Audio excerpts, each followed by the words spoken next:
दोस्तों, क्या कभी आपने ऐसा सुना है कि भारत में एक ऐसी जगह है जहां झाड़ियां रात को अपना रूप बदल लेती हैं और जो भी इस नज़ारे को देखता है वो मृत्यु को प्राप्त कर लेता है।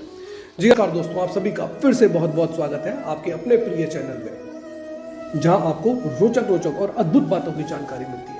तो आज मैं आपके लिए एक बहुत ही रहस्यमयी लेकिन मान्यता प्राप्त कथा लेकर आया हूं, जिसे सुनने के बाद आपको सच में बिल्कुल भी विश्वास नहीं होगा। तो पूरी वीडियो एंड तक देखनी है और अपना प्यार इसी तरीके से बनाए रखना है। ये तो हम सभी जानते हैं कि भारत में सभी देवी देवताओं की पूजा की जाती है। इसी श्रृंखला में हमारे सबके परम प्रिय, जिनके 16,108 रूप हैं, जो कि नटखट है और बहुत ही पूजनीय, उनका नाम है भगवान श्री कृष्ण। और भगवान श्री कृष्ण का ही एक धाम है वृंदावन, और उसी पे एक बहुत ही रहस्यमय स्थान है जिसे निधि वन के नाम से जाना जाता है। दोस्तों, यहाँ मैं आपको बता दूं, निधि वन यानी निधि यानी कि तुलसी और वन यानी कि जंगल, और इसी तुलसी के वन को हम सभी लोग निधि वन के नाम से जानते हैं। और यहाँ एक बहुत पुरानी धारणा है कि रोज 7:30 से 8 बजे की आरती के बाद यहाँ कोई भी नहीं होता है, सबको बाहर भेज दिया जाता है। और रात को यहाँ पे जो ये झाड़ियाँ होती है वो गोपियों का रूप धारण कर लेती है और राधा कृष्ण जी यहाँ पे रासलीला करते हैं, और जो भी इनको देख लेता है वो मृत्यु को प्राप्त हो जाता है।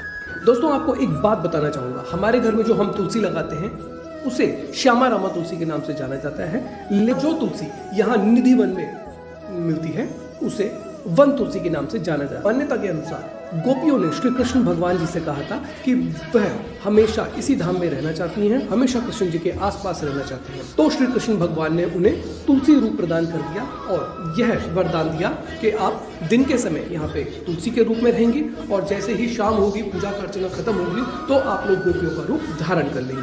दोस्तों, यहाँ की लगभग सभी चीज़ें जो है बिल्कुल विचित्र हैं। अगर आप लोगों ने भी वृंदावन धाम या निधि वन का दर्शन किए हैं तो आपने ये चीज़ें जरूर फील की, और अभी तक भी आपने यहाँ पे दर्शन नहीं किए हैं तो जरूर जाइए, बहुत मजा आता है। जय राधे श्री कृष्ण। और अगर आप वहाँ गए हैं तो ध्यान से कभी वहाँ के पेड़ों को देखना, वो ऊपर से जितने हरे होते हैं नीचे से उतने ही सूखे और टेढ़े मेढ़े होते हैं, क्योंकि ये बहुत सालों पुराने हैं।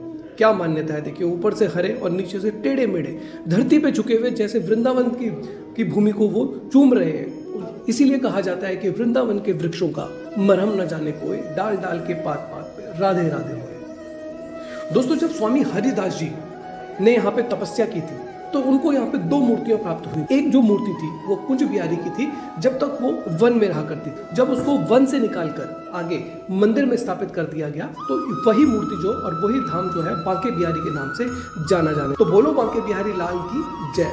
और दूसरी मूर्ति थी वृंदावन बिहारी जी की, जो कि श्री कृष्ण के बड़े भाई बलराम जी की थी। इसी कड़ी में आता है श्रृंगार महल, जहाँ सभी श्रृंगार का साजो सामान एक बेड पे रख दिया जाता है, और जब पूजा अर्चना खत्म हो जाती है तो गेट वेट बंद करके जब वहाँ से पुजारी चले जाते हैं, और वो कहते हैं कि जब वो सुबह आते हैं तो वहाँ पे सब जो श्रृंगार का सामान होता है वो उपयोग किया हुआ होता है, यानी कि यूज़ किया हुआ होता है, और जो वहाँ पे प्रसाद के रूप में लड्डू रखे जाते हैं वो भी उन्हें टूटे में मिलते हैं। है ना अद्भुत।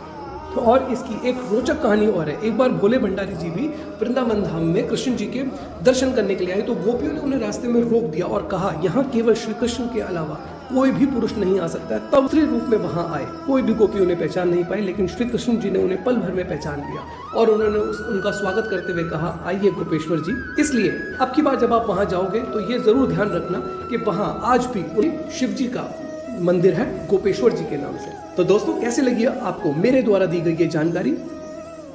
अगर दिल से अच्छी लगी है तो प्लीज़ चैनल को सब्सक्राइब करें, ताकि इसी तरह की मैं अच्छी और रोचक जानकारियां आपके लिए लेके आ रहा हूं। तो फिर से मिलेंगे एक नई वीडियो के साथ, तब तक के लिए बोलो बांके बिहारी लाल की जय।